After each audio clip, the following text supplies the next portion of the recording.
नमस्कार मित्रांनो.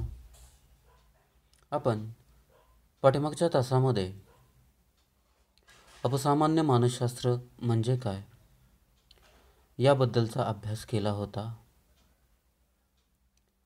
त्याचबरोबर पाठीमागच्या लेक्चरमध्ये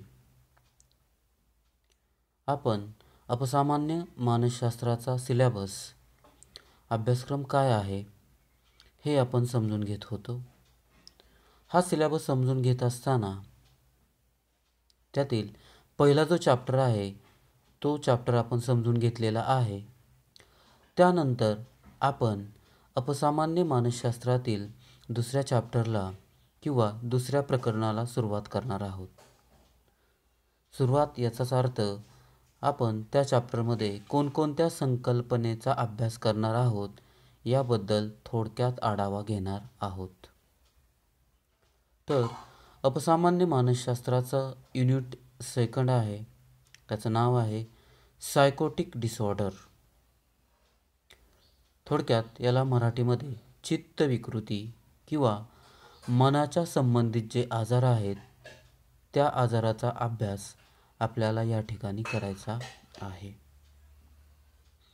मानसशास्त्रामध्ये सौम्य प्रकारच्या विकृतीपासून ते गंभीर प्रकारच्या विकृतींचा अभ्यास केला जातो. आणि दुसरे प्रकरण जे आहे ते गंभीर स्वरूपाच्या ज्या काही वेगवेगळ्या प्रकारच्या विकृती आहेत त्या विकृती आपण समजून घेणार आहोत.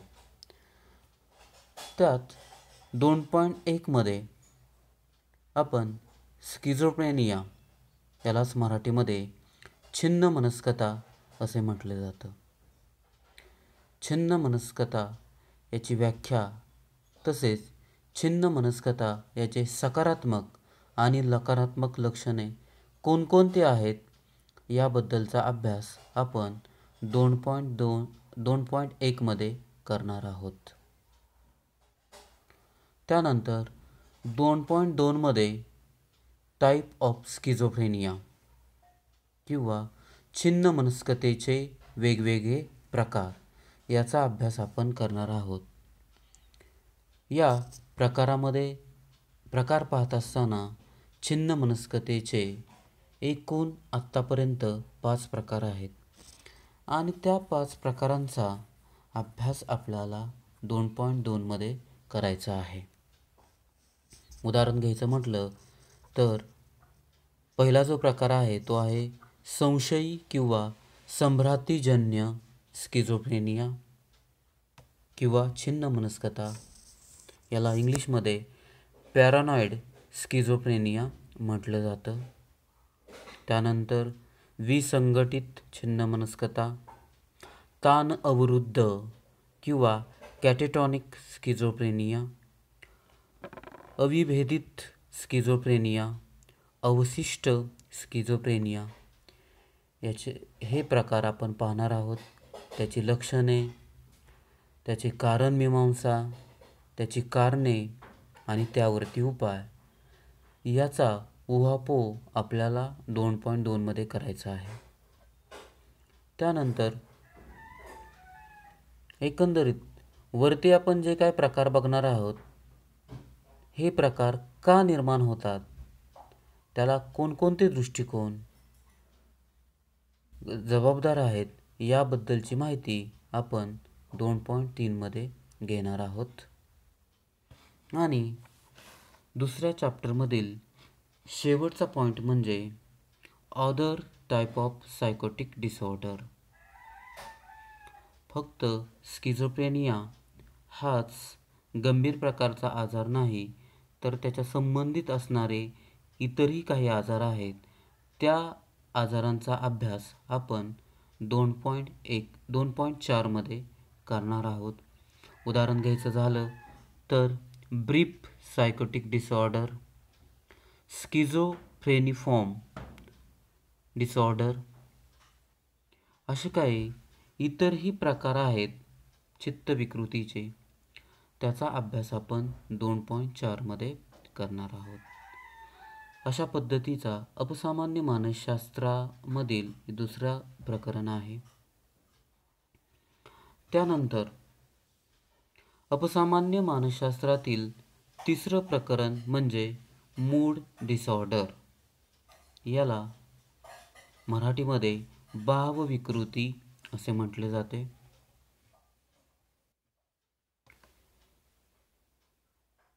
अलीकडे भावविकृती अनेक व्यक्तींमध्ये निर्माण व्हायला सुरुवात झालेली आहे किंवा आहेत. म्हणजे जर आपण जगाचं स्टॅटिस्टिक बघितलं तर अनेक लोकांमध्ये अशा प्रकारचा आजार दिसू शकतो किंवा आहे. कारण अलीकडे 21व्या शतकामध्ये अनेक वेगवेगळ्या समस्या निर्माण व्हायला लागलेल्या आहेत आणि व्यक्तीला अनेक क्षेत्रामध्ये अपयश यायला लागलेलं आहे. त्यामुळे नकळतच व्यक्ती डिप्रेशनमध्ये, जरी भावविकृती हा शब्द तुम्हाला माहीत नसला तरी डिप्रेशन हा ओघाने आणि सहजपणे हा शब्द आपण व्यक्त करत असतो. याबद्दलची चर्चा आपल्याला प्रकरण नंबर 3मध्ये करायची आहे. प्रकरण नंबर 3मधील 3.1 जो आहे तो आहे डिप्रेशन या आजाराची व्याख्या आणि त्याची लक्षणे. डिप्रेशनना मराठीमध्ये अवसाद म्हटलं जाते. अवसादाची व्याख्या आणि लक्षणे आपल्याला 3.1 मध्ये बघायचे आहेत. त्यानंतर 3.2 मध्ये अवसादाचे असणारे वेगवेगळे प्रकार. मग त्यामध्ये minor depression, major depression, dysthymia, premenstrual and postpartum depression असे एकूण 5 प्रकार आपल्याला बघायचे आहेत. मराठीमध्ये त्याला अनुक्रमे सौम्य अवसाद, गंभीर अवसाद, हताशा, पाळी येण्याच्या अगोदर येणारे डिप्रेशन आणि त्याचबरोबर एखाद्या स्त्रीने अपत्याला जन्म दिल्यानंतर येणारे डिप्रेशन, या एकूण 5 प्रकाराचा विचार चर्चा आपल्याला 3.2 मध्ये करायची आहे. त्यानंतर 3.3 मध्ये इटिओलॉजी अँड ट्रीटमेंट ऑफ डिप्रेशन. प्रत्येक आजाराला काहीतरी कारणं असतात. प्रत्येक आजाराच्या संबंधित वेगवेगळ्या मानसशास्त्रज्ञांनी काही दृष्टिकोन मांडलेले आहेत की नक्की हा आजार कशामुळे बळावतो, कशामुळे निर्माण होतो, त्याला कोणकोणत्या प्रकारची कारणे कारणीभूत असतात, याचा विचार आपल्याला 3.3 मध्ये करायचा आहे. त्याचबरोबर एखाद्या व्यक्तीमध्ये डिप्रेशन निर्माण झालं वेगवेगळ्या प्रकारचं, तर त्याला त्या डिप्रेशनमधून कोणत्या पद्धतीने बाहेर काढता येऊ शकतं याबद्दलचे उपचार हे आपल्याला 3.3 मध्ये बघायचे आहे. त्याचबरोबर डिप्रेशन म्हटलं की ओघानेच सुसाईड किंवा आत्मघात किंवा आत्महत्या हे तर येतातच. त्यामुळे आत्महत्येचे प्रकार, आत्महत्याचे वेगवेगळे कारणे आणि आत्महत्या प्रतिबंधन उपाय याचा विचार आपल्याला 3.4 मध्ये करायचा आहे. अशा पद्धतीने सध्याच्या काळामध्ये हे जे आजार आहे ते जास्त प्रमाण दिसतात, म्हणून त्याचा विस्तृतपणे अभ्यास आपल्याला चॅप्टर नंबर 3 मध्ये करायचा आहे.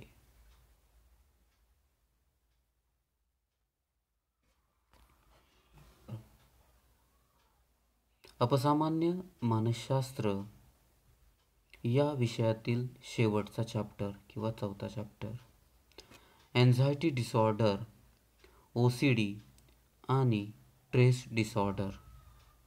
मराठीमध्ये चिंता विकृती, विचार अनिवार्यता विकृती आणि ताणतणावाशी संबंधित विकृतींचा अभ्यास 4थ्या चॅप्टरमध्ये आपल्याला करायचा आहे.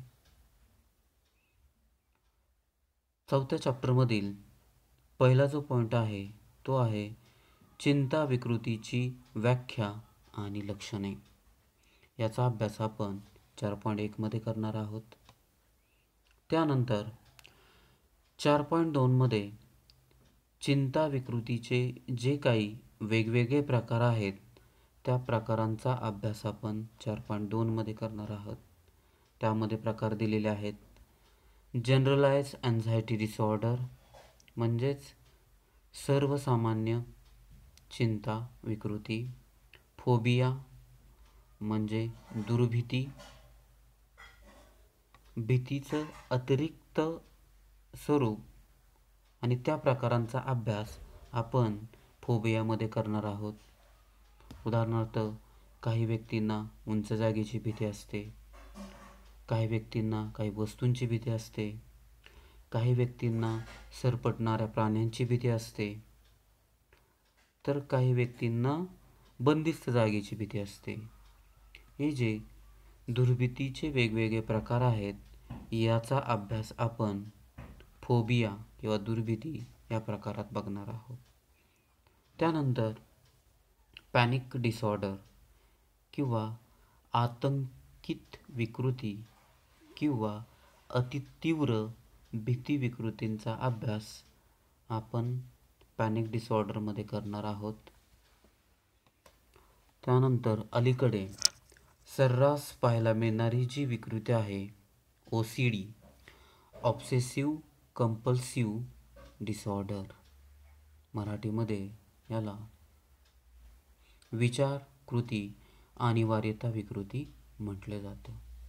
याचा अभ्यास आपण 4थ्या पॉईंटमध्ये करणार आहोत. त्यानंतर या प्रकरणातील तिसरा मुद्दा म्हणजे ताण. ताण हा व्यक्तीच्या जीवनाचा, आयुष्याचा अविभाज्य घटक आहे आणि याचा अभ्यास आपल्याला 4.3मध्ये करायचा आहे. स्ट्रेसचे वेगवेगळे प्रकार तर आपल्याला बघायचेच आहेत, परंतु प्रमुख जे विकृतीच्या दृष्टिकोनातून महत्त्वाचे जे प्रकार आहेत पोस्ट ट्रॉमॅटिक आणि ॲक्यूट स्ट्रेस डिसऑर्डर, थोडक्यात याला आघात तणाव विकृती आणि तीव्र ताण विकृती अशी नावं आहेत. त्या प्रमुख विकृतींचा समावेश 4.3मध्ये येतो. याचा अभ्यास आपल्याला 4.3मध्ये करायचा आहे. आणि शेवटी ट्रीटमेंटच्या दृष्टिकोनातून ठीक आहे, ताण हा व्यक्तीच्या आयुष्याचा अविभाज्य घटक आहे, परंतु या ताणाला लढा कोणकोणत्या पद्धतीतून द्यायचा आहे.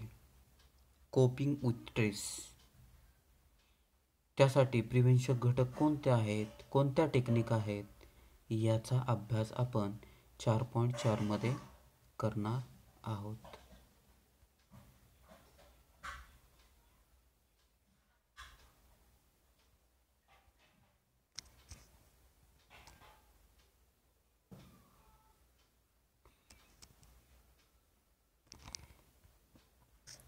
एकंदरीत आपला सिलेबस आहे,